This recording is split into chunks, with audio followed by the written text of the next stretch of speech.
Olá, sejam todos muito bem-vindos. Eu sou Estevão Herculano, esse é o podcast da Igreja Presbiteriana de Jundiaí e no episódio de hoje conversaremos sobre o tema Filosofia e Fé Cristã.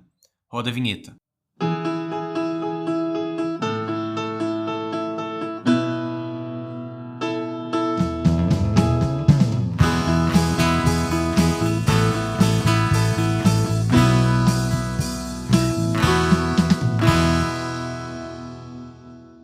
Tudo bem, gente? Como é que vocês estão? Uma alegria estar aqui com vocês. Estamos aqui, eu e Luiz Henrique, para gravarmos mais um episódio sobre esse tema que vai tratar um pouco de pensamento, filosofia e essas coisas meio malucas aí que a gente tem por aí. Tudo bem, Luiz? Como é que você tá? Tudo bem, graças a Deus. Muito bom participar novamente aqui do nosso podcast. Isso aí.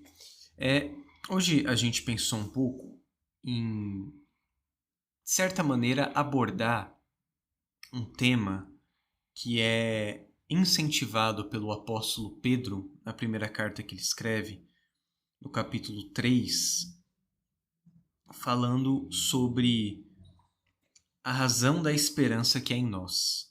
O texto mais especificamente diz a partir do verso 14: Mas mesmo que vocês venham a sofrer por causa da justiça, vocês são bem-aventurados. Não tenham medo das ameaças, nem fiquem angustiados. Pelo contrário, santifiquem a Cristo como Senhor no seu coração, estando sempre preparados para responder a todo aquele que pedir razão da esperança que vocês têm. Pedro está falando aqui, Luiz, em um contexto de perseguição. E é claro que se nós avaliarmos o contexto da perseguição que ele está dizendo aqui, é muito mais intensa e mortal do que a perseguição que nós possamos enfrentar hoje, né? Que nós enfrentamos hoje. Porém, sempre que o cristão se pronuncia e expressa sua fé, existe uma represália do mundo, seja na época do Império Romano, que matava cristãos pela sua fé. Então Pedro está dizendo, olha, se vocês sofrerem por causa da justiça, calma, sejam mansos e tenham convicção e a capacidade de dar a razão da esperança que é em vocês, ainda que vocês morram por causa disso. Então existe um elemento, Luiz, de ser capaz de articular a fé importante para o cristão. Eu não sei se quando você se converteu, você tinha essa coisa em mente de ser capaz de expressar sua fé. E hoje, obviamente, você né? A gente tá aqui no podcast, eu sei que você dá aula na escola dominical, tudo, Sim. né? Já falou aqui para os jovens várias vezes. Mas em qual momento você despertou para isso? Para eu preciso pensar sobre a minha fé, estudar sobre a minha fé? Quando foi? Olha, eu diria que bem logo quando eu me converti mesmo, viu? Porque eu me converti numa igreja na Assembleia de Deus, né? E enquanto muitas pessoas, geralmente em igrejas assim, vão mais pro lado espiritual, vamos colocar assim, né? Eu sempre fui o cara que gostei mais de ler, gostei mais de entender realmente o que estava acontecendo.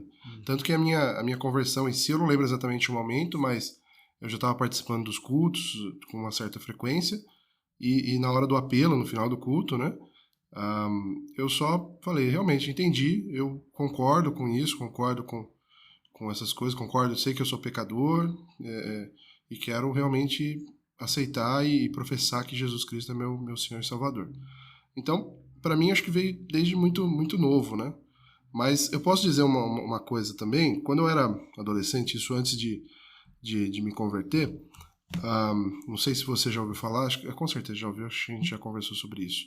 Tem um professor, que hoje em dia não é mais professor, que chama Clóvis de Barros Filho. Conheço. E quando eu era adolescente, ele foi no Jô, e aí teve uma entrevista muito famosa, e tinha umas palestras que ele dava sobre propósito na vida. E aí, isso daí me pegou na época, porque o que ele falava bastante era sobre como a gente precisaria ter um propósito no sentido de trabalho mesmo. Então ele falava que ele buscou e ele entendeu que que a felicidade se baseava em encontrar um trabalho, encontrar algo que você fizesse que te desse propósito, né? E aí eu fiquei pensando, né, sobre esse tema e sobre isso que a gente está falando aqui, de como realmente a nossa cosmovisão, realmente essa questão de da gente entender o que a gente professa, da gente entender e saber explicar, isso muda, né? Isso molda como a gente vai se relacionar com as coisas. Nesse caso, obviamente, eu trabalho, por mais que tenham coisas muito boas aí nessa filosofia e nesse estilo, eu acho que são coisas ótimas de você achar um lugar ou alguma coisa para trabalhar que você goste, isso não é ruim, mas o propósito e a felicidade não deve estar baseada nisso, no trabalho, ou em qualquer outra coisa, né? Deve estar baseado na gente glorificar Deus e na gente amar Deus sobre tudo, sobre todos, né? Então eu fiquei pensando nisso. Uhum. Legal, isso que você falou do professor Clóvis de Barros. É engraçado, faz muito tempo que eu não vejo, né? Mas eu me lembro que também em alguma época eu Uhum. assisti os vídeos, e além dele ser muito engraçado, né? Sim, sim. Eu me lembro dessa palestra que eu acho que ele deve ter dado em vários lugares, Imagino que sim. mas falando sobre a segunda-feira, né? Tipo assim, olha, você tem que acordar segunda-feira feliz, né? Se você acorda triste e passa triste grande parte da sua vida, porque sei lá, é trabalhando grande parte da nossa vida, às vezes é Aham. muito mais do que em casa, né? Se você for ver de horas úteis, o que a gente gasta no trabalho é muito mais do que em casa às vezes, né? Sim, sim. Então a vida é uma vida miserável, né? Mas você despertou desbloqueou uma lembrança aqui também. Mas é interessante, Luiz, porque assim, uma coisa que eu tenho percebido, que muita gente quando vem para a igreja reformada, Uhum. vem com essa sede de estudo também. Sim. É claro que sempre pode haver um pouco de arrogância humana nisso, de achar que o estudo por si só nos leva mais próximos de Deus, o que não é verdade. Uhum. O estudo é fundamental e nos dá uma noção mais clara da fé e tudo mais, mas o que nos salva é a obra de Cristo, né? Uhum.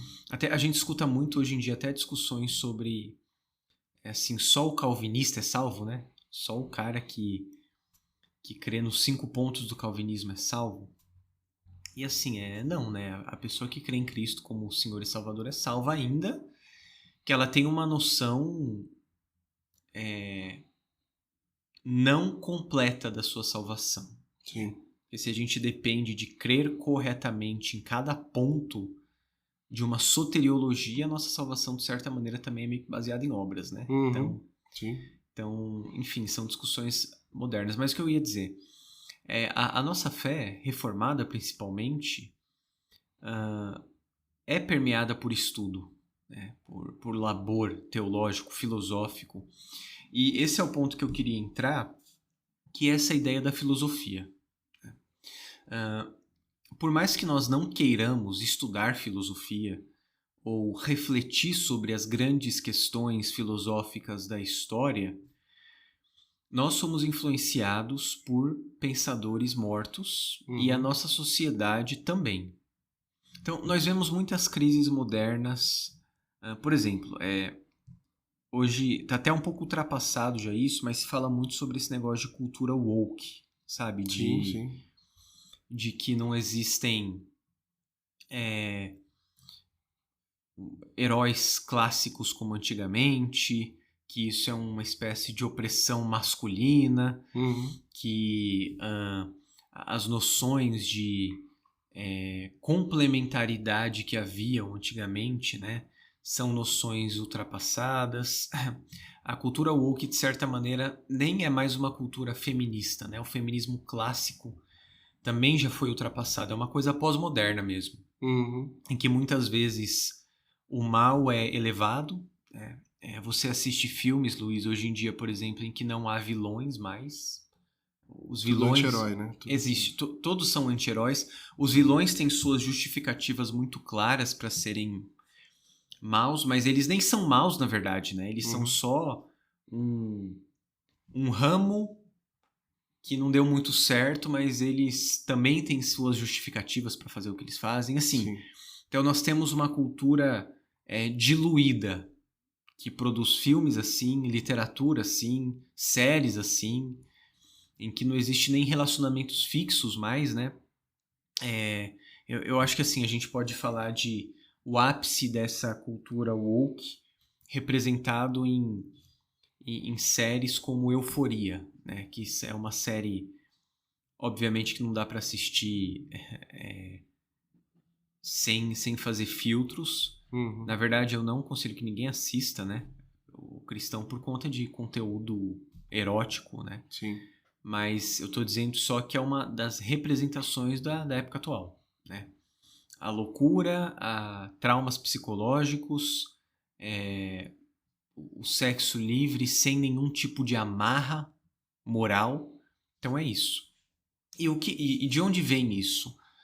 De filosofias que foram sendo incutidas, né, na sociedade, pouco a pouco, sobretudo na cultura americana, e a gente consome muito, né, tudo que vem dos Estados Unidos. Te importa muito, né? Importa tudo que vem de lá, com uns 15 anos de atraso, mas importa. Até essa polarização política que existe no Brasil é uma coisa que tem uns 30 anos nos Estados Unidos, né? E chegou no Brasil tem uns, sei lá, 8 anos, por aí. Por aí, acho que é. Então a gente importa muito. Então nós somos influenciados, queira ou não, pela filosofia. Uhum. Pelo que filósofos intelectuais estão produzindo, que está sendo consumido na universidade, e aí vai sendo incutido na cabeça dos estudantes, dos jovens professores e universitários e profissionais, né, jornalistas que se formam, pessoas que fazem a mídia, novos professores, políticos, Uhum. né? Então isso vai sendo incutido pouco a pouco. E é por isso que é tão importante refletir sobre essas coisas, né? Sobre sermos capazes de dar razão da esperança que há em nós. E antes de você falar, Luiz, só queria contar uma história.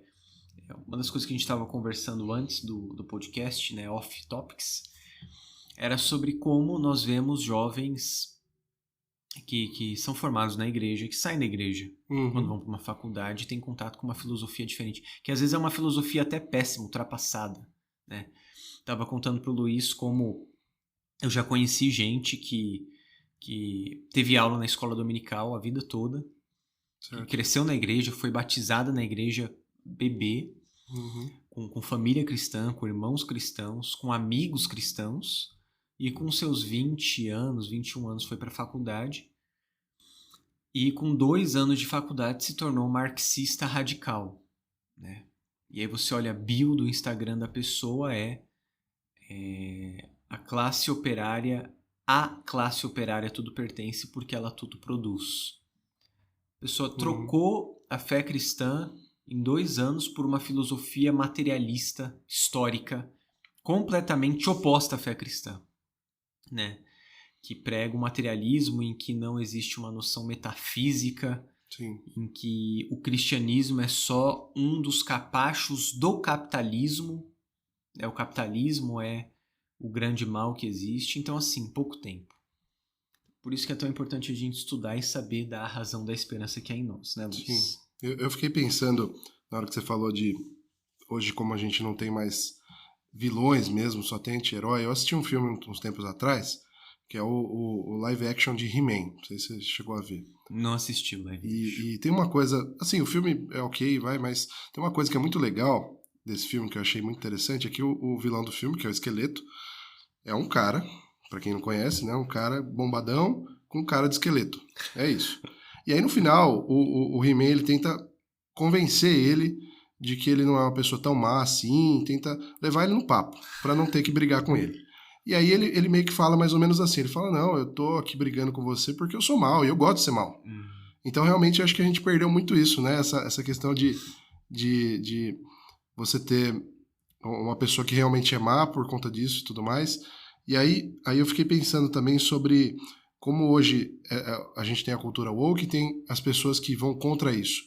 E aí, o que elas fazem? Elas vão realmente no oposto, no sentido de ódio mesmo, e existem, sei lá, conteúdo, canais no YouTube que vão contra isso, mas eles vão para um lado mais no sentido de não só combater as ideias, mas de falar, olha, eles estão errados e nós estamos certos. E com base no quê? Aí que tá. Com base em ideologias políticas, em ideologias, e não com base no que deveria realmente ser, né? Então, muitas vezes o próprio conservadorismo é algo que ele está afincado na própria ideologia em si, e por mais que geralmente cristãos são mais conservadores, ainda assim a gente não pode ficar preso nisso, né? A gente tem que estar... o cristianismo, o evangelho está acima disso, né? É engraçado, o conservadorismo em si, se você parar para estudar, e assim, gente, apesar de ser um podcast sobre filosofia, filosofia não é minha área de estudo, eu leio filosofia, autores e tudo há alguns anos, mas tudo de maneira autônoma, né? Então, e acredito que o Luiz também não seja um especialista, né? Não, não sou. Mas o conservadorismo em si, se você parar para ler o Edmund Burke, né, naquele livro clássico dele, Reflexões sobre a Revolução na França, falando contra a Revolução Francesa, e autores conservadores modernos, né, como Russell Kirk, que é o pai do conservadorismo americano, Roger Scruton, um autor britânico muito importante, e outros, né, Michael Oakeshott, Fyodor Dalrymple, René Girard, um francês também bem importante na área falando de mito, né, da Bíblia. Tem uma teoria chamada teoria mimética. Enfim, esses autores, de certa maneira, concordam que o conservadorismo é anti-ideologia. Então, o conservadorismo seria o modo de ver o mundo que preza pela renovação das coisas, porém com cautela, porque as boas coisas demoram séculos para serem construídas, mas poucos dias para serem destruídas. Sim. Então, o conservadorismo, de certa maneira, e o Edmund Burke, quando escreve o Reflexões sobre a Revolução na França, é importante nisso, porque ele está falando que a Revolução Francesa estava destruindo tudo que a civilização tinha criado. Sim. Né? E o próprio Burke não é um reacionário, ele é um cara de um partido, se você for olhar, que nem era um partido de extrema-direita, era mais um partido mais liberal, né? Mas o conservadorismo seria isso, né? Anti-ideologia. Então a ideia é o quê? Você precisa olhar o que foi dando certo no decorrer do tempo e, de maneira sutil, mudar aquilo que não deu. E nunca de maneira radical. Então o conservadorismo é contra grandes mudanças, como a Revolução Francesa foi, Sim. como a Revolução bolchevique foi na Rússia, né? Então, assim, se você for olhar isso. Porém, o conservadorismo em si também surge no bojo do ceticismo inglês. Então, você olha, por exemplo, para autores conservadores, a parte de religião, eles tendem a se manter na religião do país deles. Okay. O Scruton, que foi um grande pensador conservador que faleceu há pouco tempo, alguns anos atrás, era um anglicano porque o país dele, a Inglaterra, é o país da igreja anglicana. Então, o conservadorismo não tem uma visão de progresso e da fé arraigada, né, em cada estrutura do mundo como o calvinismo tem. Certo. O calvinismo, de certa maneira, converge muita coisa com o conservadorismo, porém o calvinismo é progressivo.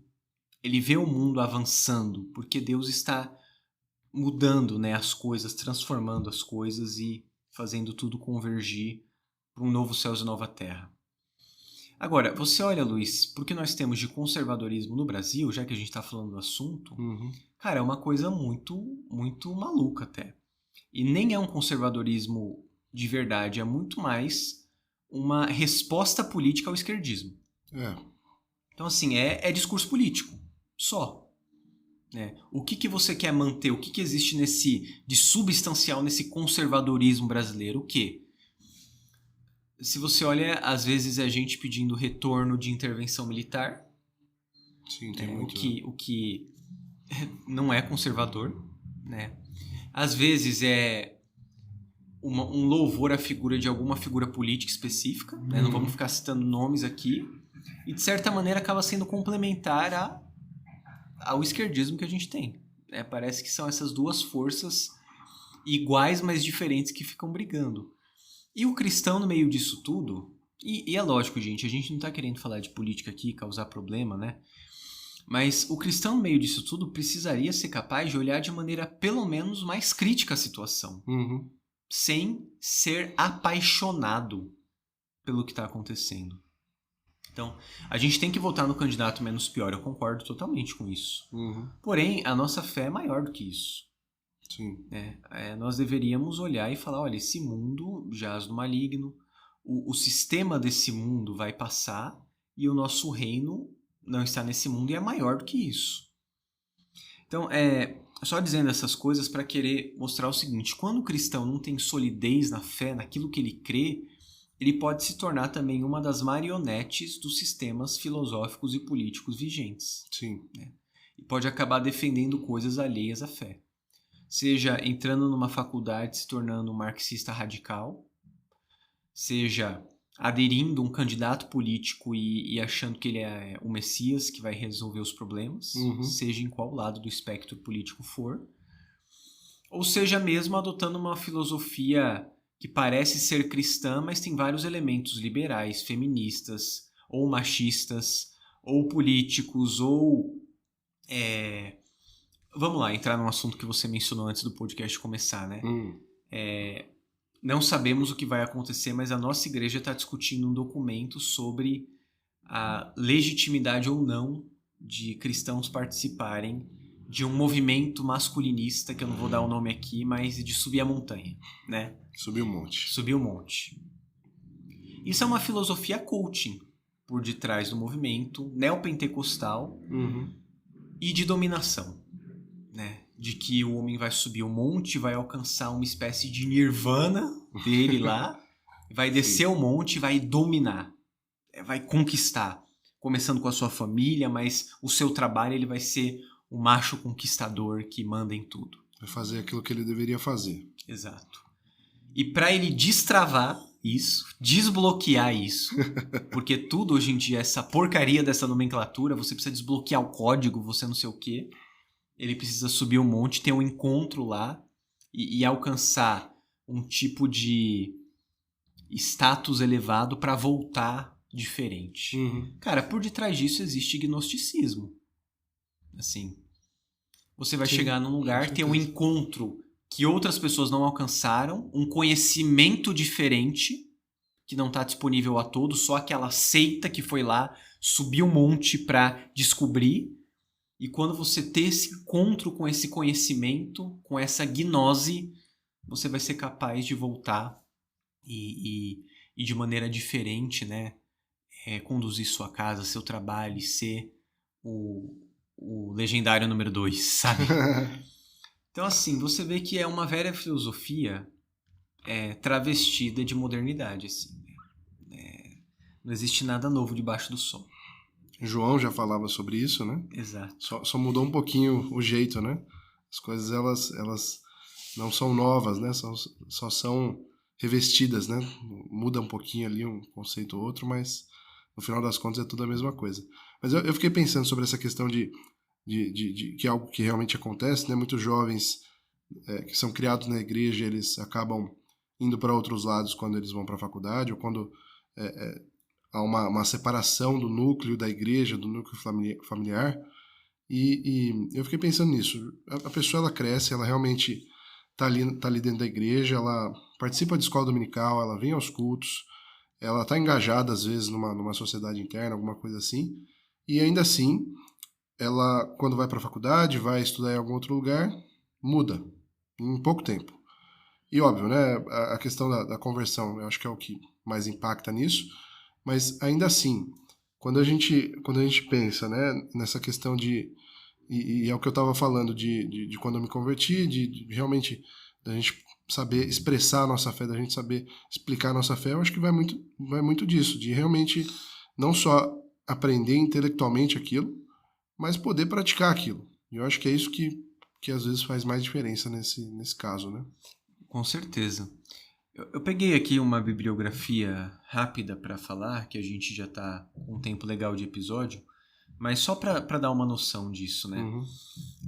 Dependendo do modo como você enxerga aquelas categorias que a gente já falou várias vezes, de criação, queda, redenção e consumação, a sua fé será bíblica ou não.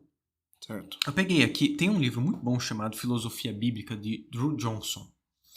É um livro complexo, é para quem gosta de filosofia mesmo, mas ele explica, por exemplo, Luiz, como era a cosmovisão egípcia Tá. e como os egípcios eram moldados por isso. Por exemplo, é impossível que o Egito se tornasse um império que dominasse toda a Terra, como a Grécia se tornou durante um tempo com Alexandre o Grande. Uhum. Porque existia uma diferença fundamental na filosofia de vida e na cosmovisão egípcia distinta da Grécia. Por exemplo, na Grécia, no período helenístico, que Alexandre começou a conquistar tudo, existia uma ideia de aculturação e você fazer com que os outros povos falassem o idioma grego. Sim. Isso aconteceu, assim, a Bíblia do Novo Testamento foi escrita em grego, Uhum. né? E vários países passaram a falar. Existia uma noção de expansão, de conquista territorial, de exército, de tudo, sabe? Que não estava ligada, por exemplo, a um rio, como o Egito estava. Então, assim, tudo no Egito passava pelo Nilo. Certo. Era impossível para o Egito conquistar o mundo se toda a fonte de vida advinha do Nilo. Isso está intrincado na filosofia egípcia. Uhum. Então, por exemplo, o Drew Johnson fala dos principais aspectos de pensamento da vida egípcia, só para você ter uma noção. Tá.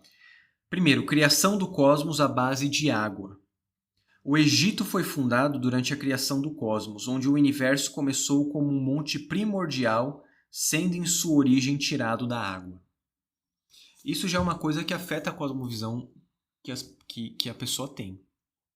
Porque, por exemplo, se você acredita que o mundo foi tirado da água, você consegue perceber que tudo vai remeter ao Nilo? Tudo. A vida, Sim. a morte, Sim, faz sentido. as pragas que vêm é porque o Nilo não está contente. A seca do Nilo é um castigo divino. Tá. Diferente da nossa cosmovisão, em que Deus criou todas as coisas por sua palavra. Então, já existe uma diferença fundamental. Quando a gente pensa, por exemplo, em eu preciso ser curado de uma enfermidade, Uhum. o que o egípcio faria? Se banharia nas águas do Nilo, porque a vida vem de lá.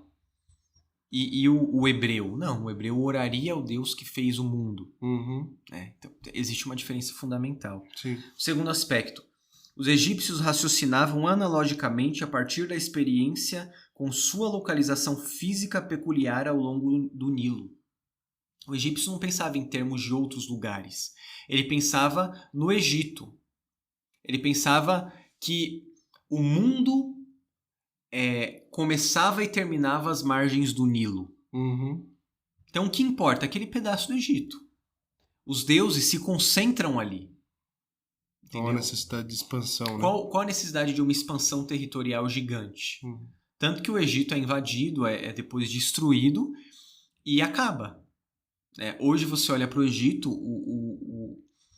tudo que existe da antiga religião egípcia são as ruínas, os escombros, mas o Egito é um país muçulmano. Sim. Não há nada da antiga... Ninguém pratica a religião egípcia antiga. Isso se perdeu até, Se perdeu, não existe mais. Né? O Egito é um país islâmico, que foi totalmente dominado. Por quê? Porque o Nilo, né, acabou, a cosmovisão acabou. O território foi saqueado. Né? Uma terceira questão. Embora não seja peculiar ao Egito, o pensamento egípcio sobre o cosmos covariou com a estrutura política do seu tempo. Na visão... Isso tem um outro ponto, né? Que os reis deuses egípcios governavam dentro de uma filosofia política enraizada metafisicamente. O faraó era Ra. Era um deus. Era um deus. Então, assim, quando o egípcio pensava em um deus, ele via esse deus na figura de faraó. Um hebreu nunca viu Deus. Então, ele nunca imanentizaria o Senhor, ou seja, nunca tornaria Deus imanentizado, nunca limitaria Deus a aspectos terrenos. Certo. Para o egípcio, não. O que Faraó faz é Ra fazendo. É o Deus Sol. Então, quando ele fez, é Deus fazendo. Então, o egípcio, de certa maneira, está preso à moral daquele faraó. O hebreu, não. Deus deu os mandamentos, ele fala por meio dos profetas, mas ninguém nunca viu a Deus. Tanto que quando os hebreus eles saíram do Egito, né? e fizeram lá o bezerro de ouro, né? Exato. É uma forma... Eles já estavam, de certa forma, absorvidos com a cultura, né, egípcia. Exato. E eles queriam materializar aquilo, né? E Deus faz o quê? Moisés, eu vou abandonar o povo. Moisés fala, não, senhor, peraí. Vamos resolver isso aí. Sim. E acontece aquela matança. Por quê? Porque Deus não pode ser visto. Né? Moisés, quando quis ver o Senhor, viu a glória de Deus passando pela fenda da rocha. E Deus fala, ninguém pode ver minha face e permanecer vivo. Sim. Quem viu Deus? Bom, Jesus fala, aquele que veio de lá, né? O Filho de Deus, Jesus. O Deus triuno. Agora, Pai, Filho e Espírito que habitam em perfeita harmonia. Agora, homem nenhum jamais viu a Deus. Sim. E por fim, a literatura egípcia dá apenas indícios de sua antropologia epistemológica. Os egípcios nunca fizeram um tratado epistêmico, como os gregos fizeram, como a filosofia grega fez, porque não estava no cerne da sua vida. Qual era o cerne da vida egípcia? Não desagradar os deuses, servir o deus Sol, Ra, Faraó, cultivar o Nilo. Entendeu? Então era uma coisa moldada pela filosofia. Então, Luiz, a gente está falando, obviamente, de uma cultura antiga. Sim. E uma cultura morta. Incrível, é incrível estudar sobre o Egito, né? Mas da qual hoje restam apenas lembranças e escombros. Mas e a gente? Será que, quando nós pensamos em termos de criação, queda, redenção, cosmovisão, antropologia, filosofia, teleologia, né? Quando a gente pensa em termos de qual o fim da vida, o que nós vemos como final do mundo, por exemplo? Um marxista vai enxergar o comunismo pleno, Certo. em que não existe Estado e todas as coisas são de todos. No final da filosofia marxista, a grande vitória do homem é que todos tenham material suficiente para viver. Ou seja, é uma filosofia materialista. Sim. Não é um novo céus e nova terra. Na verdade, as ideologias políticas fazem aquilo que um filósofo incrível do século passado chamado Eric Voegelin chamou de imanentização do escatom. Eles pegam o que é escatológico e transformam em terreno, imanentizam. Certo. Então, o que é o novo céus e nova terra marxista? É todo mundo tendo comida, bebida aqui nessa terra. Né? O que é o novo céus e nova terra, por exemplo, feminista? É quando as mulheres dominarem, né, sobre os homens. O que é do reacionário, por exemplo? É quando o Estado promover ordem e não houver, sei lá, roubo nem nada disso, e é um tipo de retorno ao século passado. Né? Então, toda ideologia política, toda filosofia tem um final do mundo, uma imanentização do escatom. E nós temos a resposta certa para isso. Nós sabemos que haverá um novo céus e nova terra em que habita a justiça, em que haverá um governante, Cristo, reinando. O que o cristão é, né, no final das contas? Ele é um monarquista absolutista, né? Sim. Porque Cristo é rei. Verdade. É isso que nós somos. No final de tudo. Por enquanto, nós defendemos aí o que nos dá mais direitos, né? Como sociedade. Mas o fim da fé cristã é um Deus justo governando eternamente, reinando sobre céus e terra. Isso nos dá uma noção de como nós vivemos hoje. Né? Sim. Uma visão de como nós devemos pensar hoje. E eu queria recomendar um livrinho, é muito clássico, é o livro de John Stott, Crer Também é Pensar. É um livro tão pequenininho, né? Mas ao mesmo tempo é um livro que eu descobri depois, que eu não participei na faculdade da ABU, que é aquela Associação Bíblica Universitária, mas parece que é um livro obrigatório para toda pessoa que participa da ABU ler, né? Então é um livro que, de certa maneira, dá bases da fé cristã assim e faz a gente pensar nesses termos, né? Seja você uma pessoa madura na fé, um universitário que está entrando na faculdade, está em crise de fé, vale a pena pensar sobre esses assuntos. Né? Sim, com certeza. E eu diria mais para você que está passando por algo nesse sentido, né? Você que está na faculdade ou às vezes em algum lugar onde você está começando a duvidar da sua fé. o que eu diria para você encontre uma comunidade, né, busque não só participar, mas realmente estar envolvido, porque como eu já disse em outros episódios, né, a vida de igreja, ela realmente, aliada com o conhecimento, ela muda o nosso modo de ver as coisas, né? Com certeza. Mais alguma coisa, Luiz? Não, acho que falei bastante. Nem tanto, mas tá bom. Nós agradecemos vocês que ficaram até aqui. Mais uma vez, só relembrando os livros, eu citei o livro Filosofia Bíblica, de Drew Johnson. Crer também é Pensar, de John Stott. Tem um outro que eu queria recomendar, que é Filosofia, um Guia para Estudantes, de David Nagel. Esse livro é sensacional. Legal. Eu perdi a conta de quantas vezes eu já usei esse livro em aula, em palestra, em tudo, porque ele é incrível. Filosofia, um Guia para Estudantes, David Nagel, editora Monergismo, tá? Muito bom.